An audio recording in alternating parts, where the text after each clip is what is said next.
হরে কৃষ্ণ। স্কন্দপুরাণের বর্ণনা অনুযায়ী মহারাজ যুধিষ্ঠির ফাল্গুন মাসের কৃষ্ণপক্ষের একাদশীর মাহাত্ম্য জানতে চাইলে ভগবান শ্রীকৃষ্ণ বললেন, হে যুধিষ্ঠির, পুরাকালে শ্রী রামচন্দ্র ভগবান 14 বছরের জন্য বনে গিয়েছিলেন। ভগবান শ্রী রামচন্দ্র লক্ষ্মণ ও সীতাদেবীর সাথে পঞ্চবটী বনে বাস করতেন। সেই সময় লঙ্কাপতি রাবণ সীতাদেবীকে হরণ করেন। সীতাদেবীর সন্ধানে ভগবান শ্রী রামচন্দ্র চারিদিকে ভ্রমণ করতে থাকেন। তখন জটায়ুর সাথে তার দেখা হয়। মৃতপ্রায় জটায়ু রাবণের সীতাদেবী হরণের ঘটনা বর্ণনা করে মৃত্যুবরণ করেন। এরপর সীতা উদ্ধারের জন্য বানররাজ সুগ্রীবের সাথে তিনি বন্ধুত্ব করেন। ভগবান রামচন্দ্রের কৃপায় হনুমান লঙ্কায় গমন করেন। সেখানে অশোক বনে সীতাদেবীকে দর্শন করে হনুমান শ্রী রামচন্দ্র প্রদত্ত আংটি তাকে দেন।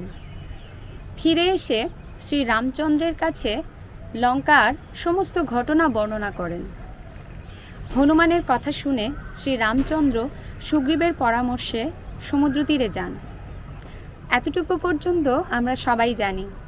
তারপর সেই সমুদ্র দেখে ভগবান শ্রী রামচন্দ্র লক্ষ্মণকে জিজ্ঞাসা করেন, হে লক্ষ্মণ, কিভাবে এই অগাধ সমুদ্র পার হওয়া যায় তার উপায় আমাকে বলো। উত্তরে লক্ষ্মণ বললেন, হে পুরুষোত্তম, সর্বজ্ঞাতা আদিদেব, আপনাকে আমি কি উপদেশ দেব? তবে বগদালভ্য নামে এক মুনি এই দ্বীপে বাস করেন। এখান থেকে 4 মাইল দূরে তার আশ্রম। হে রাঘব, আপনি সেই প্রাচীন ঋষিশ্রেষ্ঠকে এর উপায় জিজ্ঞাসা করুন। লক্ষ্মণের মনোরম কথা শুনে তারা তখন সেই মুনির আশ্রমে গেলেন। ভগবান রামচন্দ্র ভক্তরাজ সেই মুনিকে প্রণাম করলেন। মুনিবর কিন্তু ভগবান শ্রী রামচন্দ্রকে পুরাণ পুরুষ রূপে জানতে পারলেন। আনন্দ ভরে জিজ্ঞাসা করলেন, হে পুরুষোত্তম ভগবান, আপনি কী কারণে আমার কাছে এসেছেন তা কৃপা করে আমাকে বলুন। শ্রী রামচন্দ্র ভগবান বললেন, হে মুনিবর, আপনার কৃপায় আমি সৈন্যসহ এই সমুদ্র তীরে উপস্থিত হয়েছি। রাক্ষস রাজ্যের লঙ্কা বিজয় করাই আমাদের উদ্দেশ্য।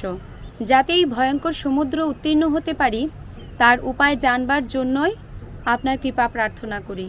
তখন মুনিবর প্রসন্ন চিত্তে পদ্মলোচন ভগবান শ্রী রামচন্দ্রকে বললেন, হে ভগবান, আপনার অভীষ্ট সিদ্ধির জন্য যে শ্রেষ্ঠ ব্রত করণীয় তা আমি আপনাকে বলছি। ফাল্গুন মাসের কৃষ্ণপক্ষের বিজয়া নামক একাদশী ব্রত পালনে আপনি নিশ্চয়ই সৈন্যসহ সমুদ্র পার হতে পারবেন। এই ব্রতের বিধি শ্রবণ করুন। বিজয় লাভের জন্য দশমীর দিন সোনা, রূপা, তামা অথবা মাটির কলস সংগ্রহ করে তাতে জল ও আমপাতা দিয়ে সুগন্ধি চন্দনে সাজিয়ে তার ওপর নারায়ণ মূর্তি স্থাপন করুন। একাদশীর দিন যথাবিধি প্রাতস্নান করে কলসের গলায় মালা ও চন্দন পরিয়ে যথাস্থানে নারিকেল ও গুবাক দিয়ে পূজা করবেন।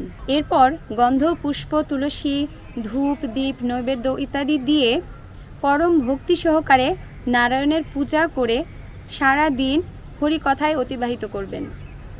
রাত্রি জাগরণ করে অখণ্ড ঘি প্রদীপ প্রজ্বলিত রাখবেন।